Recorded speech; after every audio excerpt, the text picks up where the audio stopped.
Hi, this is Sherri. Welcome to day 44 of the Meditate Right Challenge. I am so excited that you're here and that you're continuing on this path. If you just landed here, then go back to day one. Start over, start from day one. Or you can start at 40 minutes, I guess. It doesn't really matter.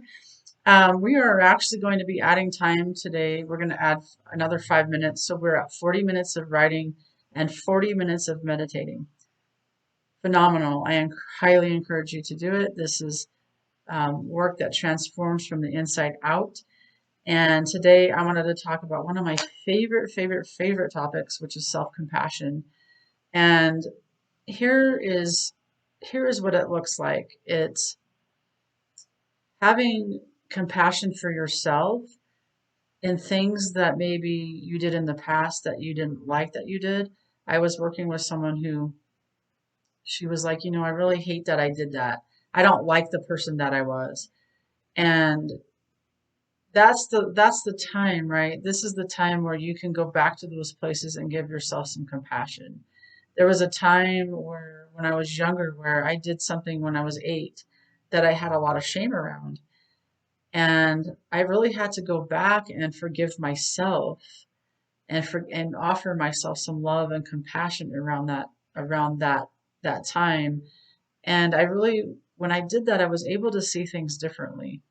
I was able to see that I was put in a position of great responsibility for an 8-year-old. And it was a position that I probably shouldn't have been in as an 8-year-old. And so it was just eye-opening to go back and to see that and to give myself love and compassion around that event.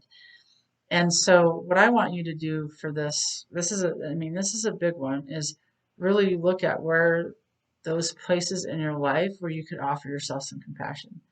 We all mess up, we all make mistakes. There's things that have happened, and again, it's a lot of stuckness happens when we have a cloud of shame, and that shame just really needs to be loved. It really does. And I know it sounds so counterintuitive to the brains, like, wait a minute, you want me to not feel ashamed of that horrible thing that I did? And, again, no, I don't want you to feel shame around it. I want you to love and have compassion for it because you're a human being. And there's all these things that we do that has happened. And we're not going to get out of life being perfect. Things are going to happen. We're going to make mistakes. And so I would just encourage you to write about those areas in your life where you need to offer yourself some love and some self-compassion. And what that could look like is, I am so sorry that you carried this with you for so long. If you were in front of me, that's what I would say. I'm so sorry that you've carried this with you for so long, and that you can offer love and compassion to yourself. And you might say, well, yeah, but sure, I did this horrible thing and all these people hate me or whatever. That's them. That's their choice if they want to hate you or hate that what you've done. That's their choice. However, you can still love and honor yourself and offer yourself forgiveness and compassion without holding on to what someone else thinks of you.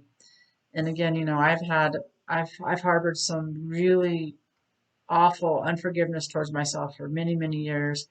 And, I remember betraying a friend one time, a long time ago, like, I mean, we're talking 20 years, carried it for so long. And I reached out and said, I am really so sorry that I did that. I really am so sorry. And she was like, I'm over it, way past it, not a big deal. And I'm like, wow, I've been carrying that around for so long. And she's like, yeah, not a big deal. And so, again, look at those places where you need to offer yourself some compassion and forgiveness. All right. I will see you in the next video.